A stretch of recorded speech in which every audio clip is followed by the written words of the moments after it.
आप लोगों के लिए गुड न्यूज़ समझिए कि आयुष काउंसलिंग का जो ऑफिशियली वेबसाइट है यूपी आयुष की काउंसलिंग का शेड्यूल जो है कब से स्टार्ट होगा उसके बारे में बताएंगे। बहुत सारे बच्चों की क्वेरी है और साथ ही साथ ये भी बताएंगे कि डॉक्यूमेंट कौन कौन से लगेंगे और जो प्रोसेसिंग के दौरान आपको कौन कौन से स्टेप फॉलो करने पड़ेंगे, रजिस्ट्रेशन अमाउंट कितना रहेगा और सिक्योरिटी अमाउंट कितना देना होगा। क्या रजिस्ट्रेशन अमाउंट और सिक्योरिटी अमाउंट चॉइस फिलिंग से पहले देना है या बाद में? बहुत सारे बच्चे कहते हैं कि हम रजिस्ट्रेशन कर लेते हैं बाद में सिक्योरिटी अमाउंट पे करेंगे, तो क्या ऐसा पॉसिबल हो सकता है?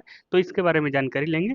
तो पहले हम बात करते हैं, यहाँ पर आप जब क्लिक करोगे यूपी आयुष यूजी काउंसलिंग वाले सेक्शन पे, तो यहाँ पर जो वेबसाइट है बिल्कुल अपडेट हो चुकी है। वेबसाइट में जो भी नोटिफिकेशन था ना, वो सारी चीज़ अब हटा दी गई है। यहाँ पर आप देख सकते हो, यहाँ पर जो सेक्शन पे गवर्नमेंट ऑर्डर का रूल था वो हटा दिया गया है। यहाँ से हटा दिया गया है। यहाँ पे व्यू मोर पे आप क्लिक करेंगे तो यहाँ पे भी कुछ नई नोटिफिकेशन है। इसके अलावा यहाँ पर जो आपका डेट टाइमर टाइमर स्टार्ट कर दिया गया है। टाइमर में फिलहाल अभी कुछ नहीं है, एन एन करके लिखा है, मतलब कि नॉट अलाउ वाले। तो यहाँ पर जैसे ही शेड्यूल आएगा तो ऐसे लिखा आएगा 12 डे, ऐसे जो भी है डेट आएगा तो ऐसे टाइम लिखा होगा, ऐसे लिखा आएगा, सेकंड वगैरह भी बहुत सारा चीज़ें एक साथ ऐसे लिख के आएगा। तो यहाँ पर कुल मिला के शेड्यूल का जो है अपडेट होने वाला है। शेड्यूल आपको कैसे मिलेगा मैं आपको दिखा देता हूँ। सबसे पहले हम शेड्यूल पे चलते हैं। देखिए, शेड्यूल को चेक करने के लिए आपको इसी वेबसाइट पे रहना है, यूपीआई के ऑफिशियल पोर्टल पे, और यहाँ पे यूजी सेक्शन पे क्लिक करेंगे और यहाँ पर क्लिक करना है आपको। पहला जो लिंक है इस पर क्लिक करेंगे। तो इस पर क्लिक करने के बाद आपके पास शेड्यूल का जो डाउनलोड पीडीएफ होगा वो आपको डाउनलोड हो जाएगा। ये देखिए, यहाँ पर 2024 का शेड्यूल है। पिछले साल का देख सकते हो, राउंड वन की जो काउंसलिंग हुई थी 25 सितंबर को स्टार्ट हुई थी। इस बार आपका 15 डेडलाइन दे रखी है कि 5 सितंबर से लेकर 15 सितंबर के बीच आपका काउंसलिंग होने वाला है। तो आपको यही मान के चलना है कि अभी काउंसलिंग का जल्दी ही आ जाएगा। ये मान के चलिए कि 5 से लेकर 6, 7, 8 तारीख किसी कभी भी काउंसलिंग स्टार्ट हो सकती है। आपको नोटिफिकेशन अभी जल्दी ही रिलीज देखने को मिलेगा। इसमें रूल्स रेगुलेशन बताया गया कि कौन कौन सी काउंसलिंग कर सकते हैं। इसमें पिछले साल की तरह इसी साल वैसे ही रहने वाला है। काउंसलिंग का जो प्रोसेसिंग होगा वो आप देख सकते हो यहाँ पर। वेबसाइट जो होगा ऑफिशियली वेबसाइट यही रहने वाला है। फर्स्ट राउंड के लिए जो काउंसलिंग होगी उनका जो रजिस्ट्रेशन अमाउंट होगा वो 2,000 रुपये रहने वाला है। और अगर फर्स्ट और सेकेंड थर्ड राउंड तक दोबारा से उनको रजिस्ट्रेशन करना नहीं है, अगर कॉलेज नहीं मिलता है तो वो लगातार continue second round third round में भी पार्टिसिपेट कर सकता है उसी रजिस्ट्रेशन अमाउंट से जो 2,000 रुपये उन्हें फर्स्ट राउंड में पे किया था। उसके बाद अगर वो हिस्ट्री वैकेंसी राउंड में जाना चाहता है तो 1,000 रुपये दे के फिर से पार्टिसिपेट करना पड़ेगा, फिर से उसको रजिस्ट्रेशन करना है, लेकिन सिक्योरिटी अमाउंट दोबारा नहीं देना है। सिक्योरिटी अमाउंट दोबारा देने की ज़रूरत नहीं पड़ेगी। वही इन एलिजिबल कैंडिडेट कौन है जो ऑल इंडिया काउंसलिंग से पार्टिसिपेट किया और उसमें भी इन एलिजिबल घोषित कर दिया गया है, वो इस काउंसलिंग में पार्टिसिपेट नहीं कर सकता है।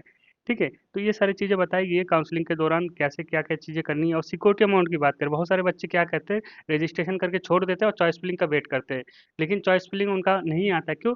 यहाँ पर जो रूल्स है, पहले आपको सिक्योरिटी अमाउंट सबमिट करेंगे तभी जाके आपको जो है सिक्योरिटी अमाउंट सबमिट करने के बाद ही आपको चॉइस फिलिंग का ऑप्शन आएगा। बहुत सारे बच्चे यही करते हैं कि यार सिक्योरिटी अमाउंट 50,000 रुपये वो हम बाद में करेंगे। ऐसा नहीं होता है यहाँ पर।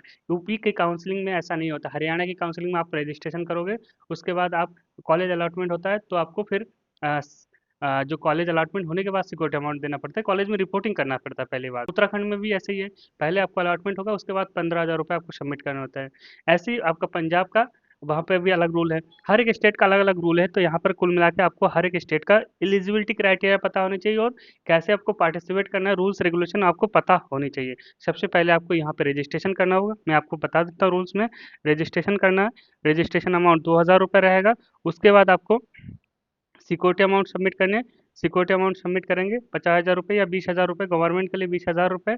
तो ये दोनों सबमिट करने के बाद अगर आप 50,000 करोगे तो यहाँ पे गवर्नमेंट प्लस प्राइवेट दोनों का ऑप्शन आएगा। और अगर खाली 20,000 रुपये करते हो तो यहाँ पर खाली गवर्नमेंट कॉलेज ही रहने वाला है, ओनली गवर्नमेंट कॉलेज रहेगा। तो यहाँ पे जैसे रजिस्ट्रेशन अमाउंट पे करोगे और सिक्योरिटी अमाउंट पे करोगे तो आपके पास चॉइस फिलिंग का ऑप्शन आएगा। चॉइस फिलिंग करोगे तो जैसे अलॉटमेंट आएगा, लखनऊ नोडल सेंटर जाना है। लखनऊ में नोडल सेंटर जाने के बाद आपको वेरिफिकेशन करवाना है, ऑफलाइन वेरिफिकेशन होगा। वहाँ वेरिफिकेशन होने के बाद कॉलेज में आके रिपोर्टिंग करना है। ये यही प्रोसेस है मेनली। और वहाँ जाके फीस सबमिट करनी है। ये प्रोसेस हो गया, उसके बाद आपका जो है काउंसलिंग का एडमिशन प्रोसेस कंप्लीट हुआ। उसके बाद अपग्रेडेशन होगा। जिसको भी अपग्रेडेशन करना है वो अपग्रेडेशन करे, या फिर किसी को रीशफलिंग करना है तो रीशफलिंग के लिए वो सेकेंड राउंड में चला जाएगा। ये प्रोसेस है। अभी फिलहाल यहाँ पे आप वेबसाइट पे देख सकते हो।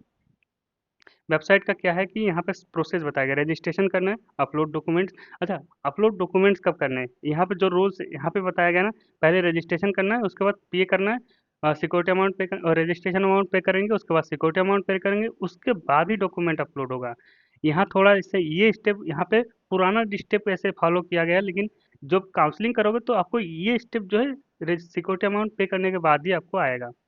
ठीक है, तो ये आपका उसके बाद चॉइस फिलिंग करेंगे, उसके बाद आपका रिजल्ट आएगा, ये प्रोसेस है यहाँ पर। तो ये सारी चीज़ें अभी वेबसाइट अपडेट हो चुकी है, तो कुल मिला के आपको यहाँ पे सारा अपडेट मिल जाएगी। आप हमारे चैनल पे पहली बार हो तो चैनल को जरूर सब्सक्राइब करिए, अपडेट आपको सबसे पहले मिलेगा। कौन कौन सी डॉक्यूमेंट्स की ज़रूरत पड़ेगी मैं आपको बताना चाहूँगा। सबसे पहले तो आपको हाई स्कूल की मार्कशीट और इक्विवेलेंट सर्टिफिकेट की ज़रूरत पड़ेगी। हाई स्कूल की मार्कशीट की ज़रूरत पड़ेगी, उसके बाद इक्विवेलेंट सर्टिफिकेट की ज़रूरत पड़ेगी, इसके अलावा इंटरमीडिएट 12th की मार्कशीट एंड इक्विवेलेंट सर्टिफिकेट की ज़रूरत पड़ेगी। इसके अलावा नीट का स्कोर कार्ड, नीट 2025 का स्कोर कार्ड चाहिए और एडमिट कार्ड चाहिए होगा। एडमिट कार्ड आपका 2025 का चाहिए। इसके अलावा आपके पास अगर कोई भी कैटेगरी है, ईडब्ल्यूएस, ओबीसी, एससी, एसटी, तो ये सारे डॉक्यूमेंट्स आपके पास होने चाहिए। इसके अलावा अगर पैरेलली कोई रिजर्वेशन कैटेगरी है, जैसे कि ex army, freedom fighter, NCC, PWD candidate है, तो उनको भी ये सर्टिफिकेट की ज़रूरत पड़ेगी।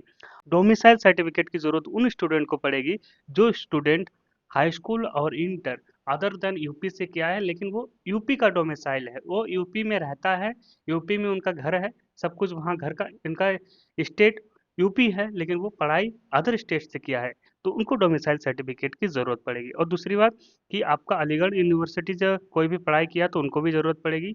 हाई स्कूल और इंटर की परीक्षा अलीगढ़ कॉलेज से किया है, मुस्लिम अलीगढ़ मुस्लिम यूनिवर्सिटी से किया है, तो उसको भी इसका सर्टिफिकेट की ज़रूरत पड़ेगी, डोमिसाइल सर्टिफिकेट की।